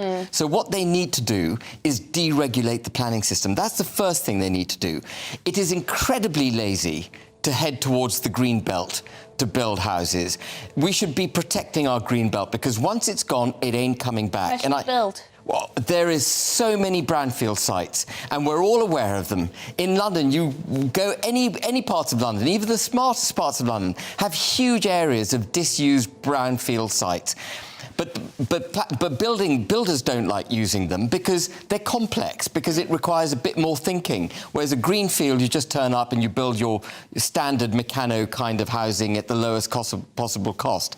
And there has to be incentives made for developers to actually redevelop brownfield sites. And then the other thing that needs to be done is to reform the tax system associated with refurbishments, because at the moment, by the way, there are lots of empty houses. They're just not in the places that we want them. And refurbishments are charged 20% VAT for the cost of refurbishments, whereas the development of new build is what's called zero rate taxed. So you don't pay any VAT on building a new home. And again, it's lazy governance, it's lazy building.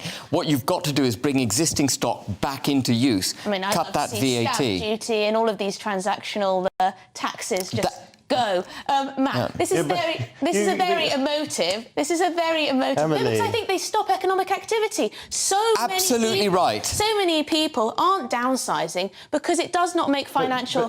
It's a tax on activity. It's a tax on activity. Rather like Liz Truss, and you work for the IEA, which was a think tank that she was quite like Liz Truss.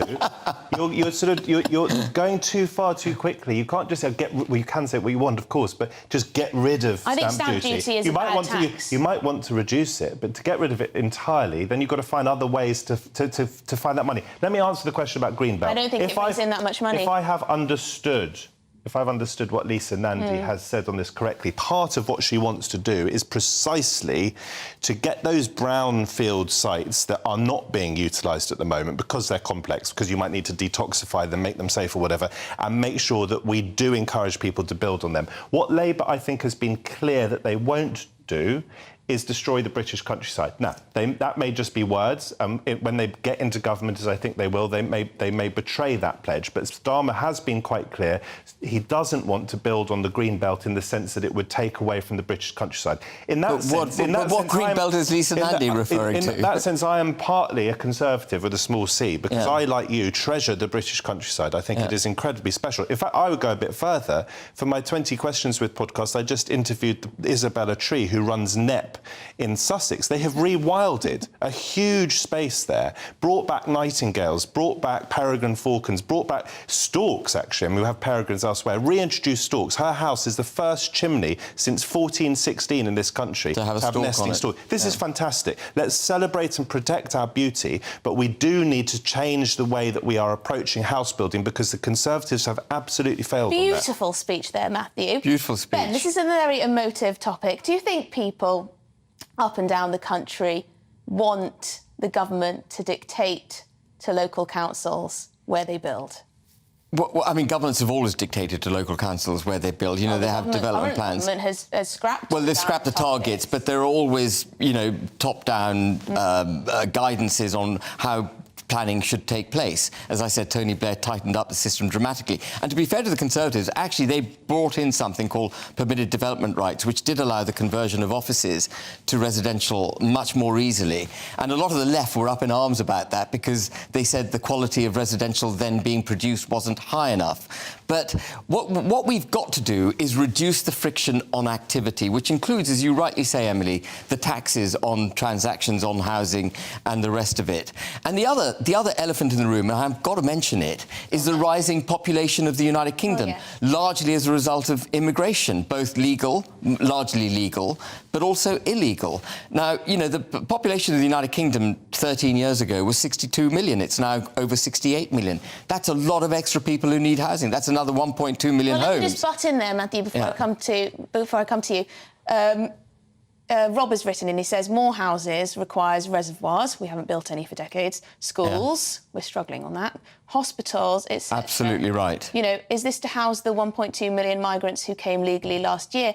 I think there is a difficulty in persuading homeowners that what they need is more housing on their doorstep when potentially they don't actually support this level of immigration.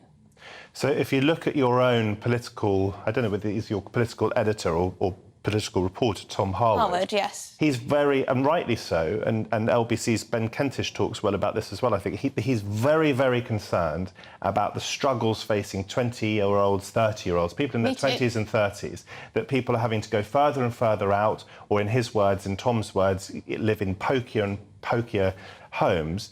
And I think and he can correct me if he's wrong, but on Twitter, I think his point is that if you sort of stood in the way of growth, I think was his point, then you're partly to blame. This is a vacuum. The pain of this, because it is painful for people not being able to afford a home, there not being enough houses. Into this vacuum, into this frustration can come the idea that Liz Truss was right. It can come that there are too many immigrants. What we need to do, and I think Ben at least agrees with me in part on this, is have a sensible, realistic, workable strategy for building more homes in this country. The Conservatives have been in power now for 13 years. We are not building anything like enough homes. And we need to do that. And I think Lisa Nandy seems to have something sensible to say about this. We are not. It does always strike me that the government seems to be surprised by the amount of demand for housing. And it does also annoy me when people behave like NIMBYs and prevent things from being built, not just housing, but other things, energy production, for example. Anyway, moving on to what I think is our final story of the day, a little bit of a controversial one to end the show today. The legendary leader, Sir Winston Churchill, is under attack again. It's happened quite a few times. This time from St Paul's Cathedral after a passage of text on its website described him as a white supremacist. It also went on to describe the wartime Prime Minister as an unashamed imperialist, which stayed on the cathedral site for more than a year. His family have strongly hit back at these claims, saying that the description was deeply offensive, thoughtless, stupid and ignorant. Strong stuff from the family. St Paul's have now said that we have reworded the paragraph with the aim of making the description more balanced and appropriate in its context. Matthew, you don't think that they need to change the wording to make it more appropriate? So I think, unfortunately, you guys at GB News, you believe in straight speaking, right? I do. So you believe in saying what you think, right? Yes. Well, so in 1937... It's why I tolerate you, Matthew. in 1930... That was a joke. Yes, I'm laughing, Emily. In 1937, Churchill said, let's use his own words, he was talking about Native Americans and Aborigines in Australia and their suppression effectively by white people. And he said, he described these people who took over America, took over Australia, as his words, people can look it up, a higher grade, stronger race. Now, if that's not white supremacy, I don't know what it is. Unfortunately, in life, the world is complicated. Human beings are complicated. When Churchill was Prime Minister, before the war, during the war, the empire was in full swing. There's no doubt that this man was an imperialist. Not many people today believe that the British Empire was a good thing. They might argue that it had some good corollaries, but they wouldn't say that it was justified. They wouldn't say we should now go and strike out for another empire. Now, this is where the complexity comes in. Do I think that Winston Churchill helped save this country, and helped, not on his own, of course, because the Russian intervention, the American intervention was absolutely crucial to our success in the war. Do I think he helped stave off Nazism? Do I think he helped defeat Hitler? Do I think he was the greatest wartime leader this country has ever had? Of course I do. On one side of my family, my grandfather is pictured with Field Marshal Montgomery liberating Paris in his car. On the other side of my family, my grandparents were Jewish refugees. So we partly have Churchill's Britain to thank. Well, I was going to say to thank for the fact that I'm here. Not many GB viewers agree with that. But you get my point. You get my point. Life is complicated and difficult. Yeah. Churchill was both. I've got he you, was a white Matthew. supremacist. We've learned a lot about you. He was a white supremacist, but he was a brilliant wartime leader. Right, OK, so... I am not prepared to look and judge Churchill through the prism of wokery in 2023. His own words. Churchill was undoubtedly one of the greatest leaders the planet has ever seen. Undoubtedly, we are free in the West because of the efforts of Churchill. We stood alone against Germany before America joined the war. With our empire, Ben. With our empire. And I will not apologise for I'm very proud of the British Empire, as we should be. Through the British Empire, we abolished slavery, we instilled human rights, we established all of this. We were a force. Why is your head in your hands? We were a force. I'm sick of this. I'm sick of the trashing. Because we were absolutely part of the drive towards Winston slavery. Churchill. The fact that we helped abolish something that we were part of in the first place utter is nonsense, not something for great pride. Sorry to interrupt. Every empire in the world enslaved people. Does that mean we should be proud of our role in history? We abolished it. The fact that we abolished it is more important. Why are we focusing on that rather than the fact that we had slave owners, that we were driving the slave trade? We abolished it when there was no obligation to abolish it. That's how great the empire was. I'm sick and tired of the trashing of our heritage. And to call Winston Churchill a white supremacist is nothing more. The aim of that is to undermine British belief in itself. Use his own words. No. I've just quoted his own words. So you can tell me I'm lying. But I said to you you have to deal with the argument, and the argument it has to be based, surely, on what Churchill himself said. And what he said was, in relation to Native Americans being subjected to the yoke of Western imperialism, same with the Aborigines in Australia or Native Australians. What did he say? He said that we were a higher grade, stronger race. What is that if that's not white supremacy? To call Churchill a white supremacist is to denigrate Churchill. That's the only way you can interpret it. I'm sorry, but life is complicated. No, it's not complicated. It's very simple. Are you interested in facts or history? The thing is, on the website, it just used those terms. I don't believe it went into some glorious essay about... nuanced description of it. Discourse. I do worry that we do look at history through a modern lens of the contemporary here and now, and we judge and we slate our leaders. Because this is something that comes up time and time again. I'm really sorry. We should have had more on this topic. We should have had more on this topic. Well, we've had plenty of time. People have been getting in touch. I can't go to your views, but I can go to your views on the Wagner rebellion. Wynne says this is part of a big plan to have the Wagner army in Belarus, so when Ukraine start the big push, Kyiv will be in easy reach. Lisa says it's another sick joke straight out of Putin's playbook. She gives no explanation, just that. Caroline says Putin is an egotistical maniac, and so I predict he will push harder in Ukraine because he will want to show the Russians that he can win the war. And Liz says my view is that there is no way the Wagner group could have taken Moscow. Putin is now plotting to make himself look better. Well, there you go. Please do keep your views coming in. Subscribe to our YouTube channel. We have got Nana in the studio. Thank you very much indeed. What have you got coming up? Well, I mean, we're doing some of the obviously the topics that you're covering, but we do have a special mystery guest who's coming in at 5 o'clock. She had this massive single. I can't give you too much away, otherwise I'll give it away, but we've got clues throughout the show.